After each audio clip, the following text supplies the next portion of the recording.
How did you and Keyshawn Khan first meet?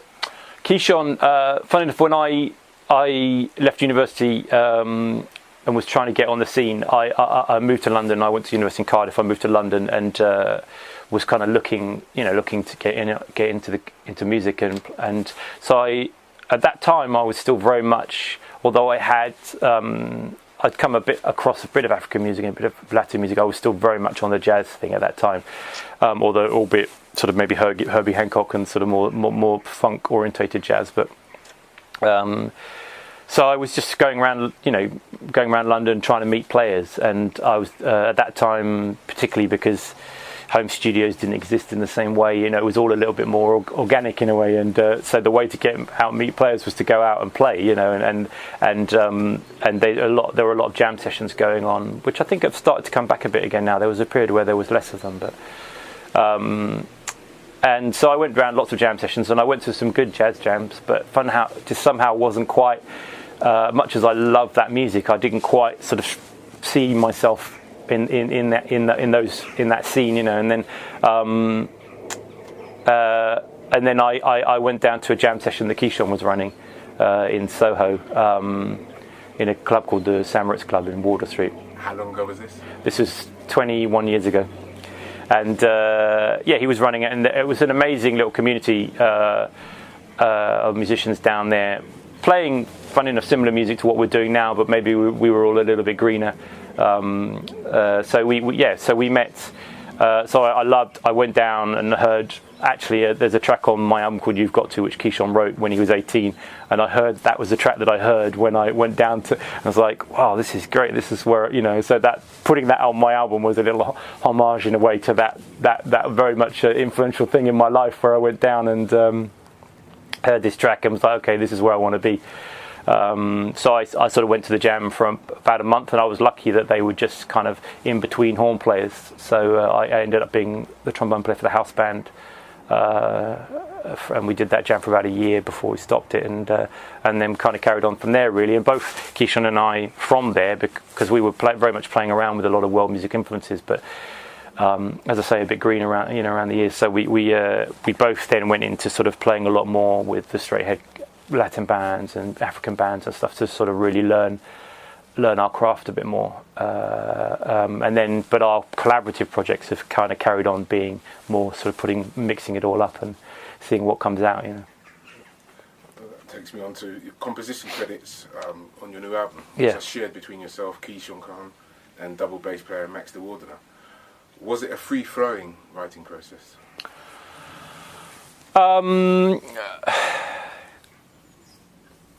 How do you mean in terms of ideas and the songs?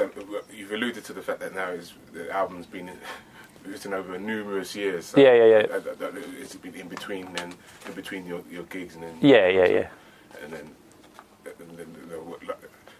do you take turns? Did you write songs? Each write songs for the album, or did you work on songs together on the album? Did you bring songs You've Got To, as I mentioned, was a tune written by Keyshawn. That's the only one that was just written by one person, and the rest of them, I kind of had a broad. There's one track called Meditations, which actually, funny enough, the groove Keyshawn wrote a long time ago, but we slightly reworked that one because we'd been jamming it a bit with some of the Cuban guys that we play with, and I kind of like, oh, this is an interesting take on this tune.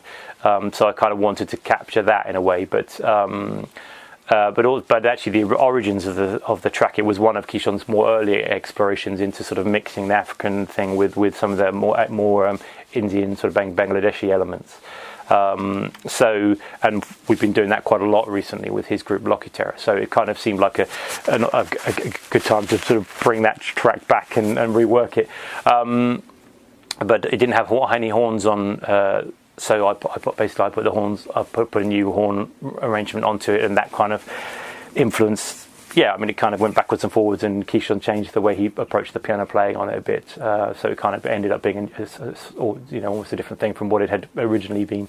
The other tracks, they kind of worked in different ways. All the ones I did with Max, I kind of, I gave him an idea of where I was going, and then just let him. I kind of, maybe sampled a drum pattern that I liked, or put down a guitar part that I liked.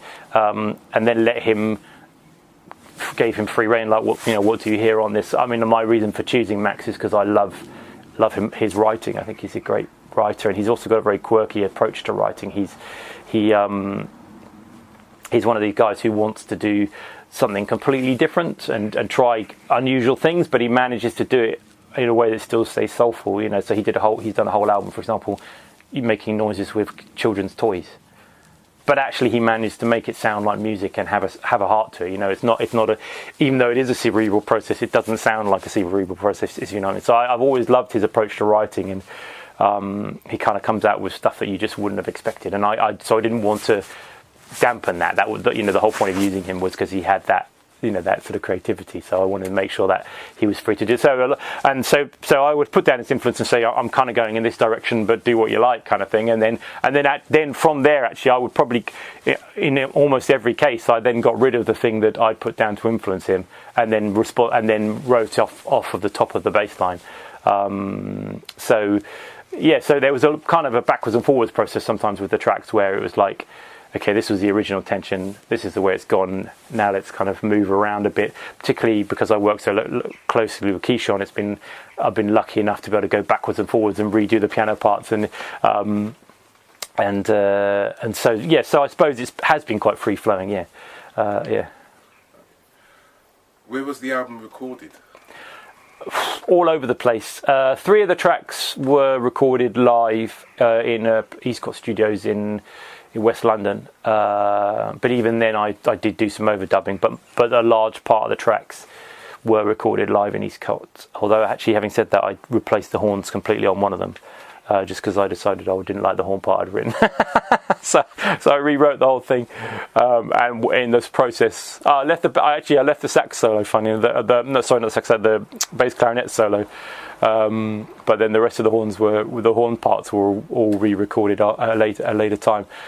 But basically, the 3 of the tracks were mostly done live in East Coast Studios. The others were, I suppose, predominantly either my bedroom or Keyshawn's bedroom, and then a few sessions, like the drums. I maybe now I'm starting to develop my own space, but the drums I didn't feel at the time I could record to the standard I wanted to in my house. So the drums were recorded on the ones that I recorded mostly in my house. The drums were done at Livingstone Studios, which is the home of World Circuit. They do a lot of their stuff there. The album has a consistent hypnotic swing stroke snappiness, good, which runs throughout the core of the recording. Was this intentional? I think so. Yeah, I'm very happy that's how you take it. Yeah, no, that's a nice description of it. Thank you. Yeah, that was intentional. I mean, I the thing with me, I suppose, I wanted to capture, effectively this is a jazz album, but I very much wanted to. I wanted to be a jazz album driven by by African musicians and Cuban musicians, and so I very much wanted the groove element of those musics to be very much at the heart of it, with a sort of jazz sensibility, rather than maybe the other way around, where it's a jazz sensibility with a bit of the world music influence on it. I wanted the world music element to be driving it for sure. How much did your love of jazz luminaries such as Miles Davis, John Coltrane, Lee Morgan, Wayne Shorter et al. Impact on your compositions? I think for me, I try to keep all of my influences in me at any one time, because I kind of like. I have a massive admiration for musicians. I've got a very good friend, Andy Mellon, was the trumpet player in Bellowhead, who has an amazing ability to write in the style of this and write in the style of that and write it. So he'll create. Okay, this is how Burt Bacharach would do an arrangement. This is how, whoever it may be would do an arrangement. And it sounds exactly like that. I've never been able to do that, and I wish I could, because it's an amazing skill. But I do that, and I think, oh no, it sounds too much like Burt Bacharach. I need to put something else into it, So I sort of try and. I love the process, even with I used to do a band with Keyshawn called Matimba, which was kind of Cuban funk thing, and it's quite funny because we were listening the other day to an early recording of one of the tracks we did, and the horns were completely different. It's like, wow. And at that time, I'd been very heavily immersing myself in the modern Cuban sort of timber, at the time, timber music scene. And the arrangements were like, wow, this is like proper timber arrangement, you know. And actually, much to Keyshawn's annoyance at the time, about 2 weeks before we went into the studio, I rewrote half the tracks, the horns on half the tracks, because I liked the fact that I'd been able to reference that music, but I was like, but I'm not Cuban. So I want to be able to reference that music, but also reference that music and bring in this music and bring in all the things that have influenced me. So it's kind of been a challenge for me at any time. You know, if I'm doing an Afrobeat track, let me see if I can bring a bit of. Actually, there's the title track, No Confusion, was originally called Afro Dizzy Hustin, as in Dizzy Gillespie. It was like so it's Afrobeat, Dizzy Gillespie, and Hustin was a joke because that's what a friend of mine in Cuba used to call me. Because she, funny enough, she was called Judy, and she called herself Judy, but she seemed to struggle with the J when it came to my name. So she called me Hustin.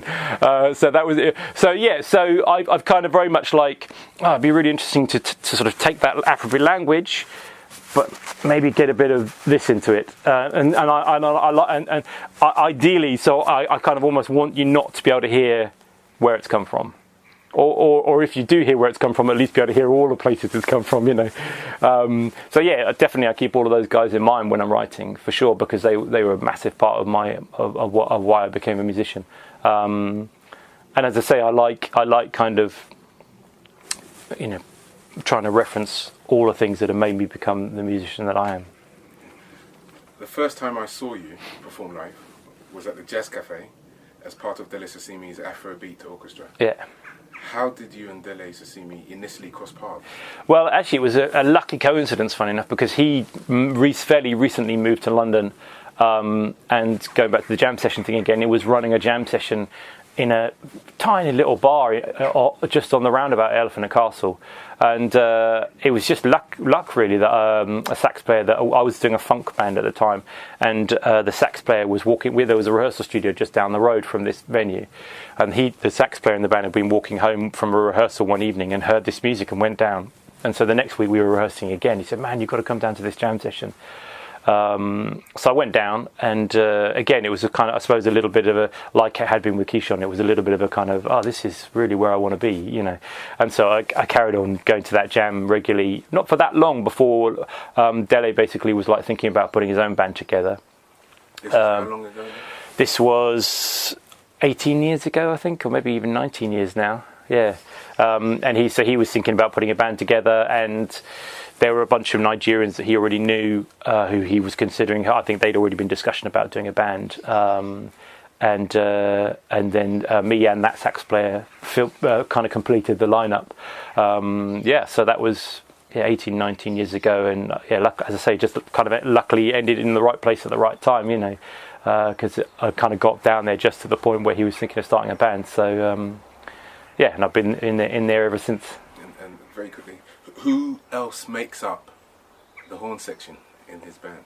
In Dele's band? In Dele Sasimi's band. It's changed a bit over the years. Currently, although actually having said that, they've been like that for a while. So we've got on baritone sax, we've got Tamar Osborne, who people may be familiar with her work already. She's the inspiration behind a band called Kolokuta, who doing great stuff at the moment. So she's the baritone player. The tenor player is actually a guy that lives in France, a Swiss guy that lives in France, in Paris, called Eric Rona.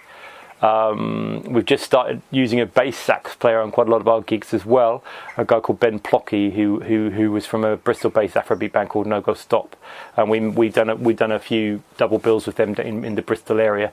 So he's been playing bass. We had a gig on last week celebrating Fella's birthday with bass sax, baritone sax, tenor, trombone and trumpet. It's like a proper low-end heavy horn section, you know.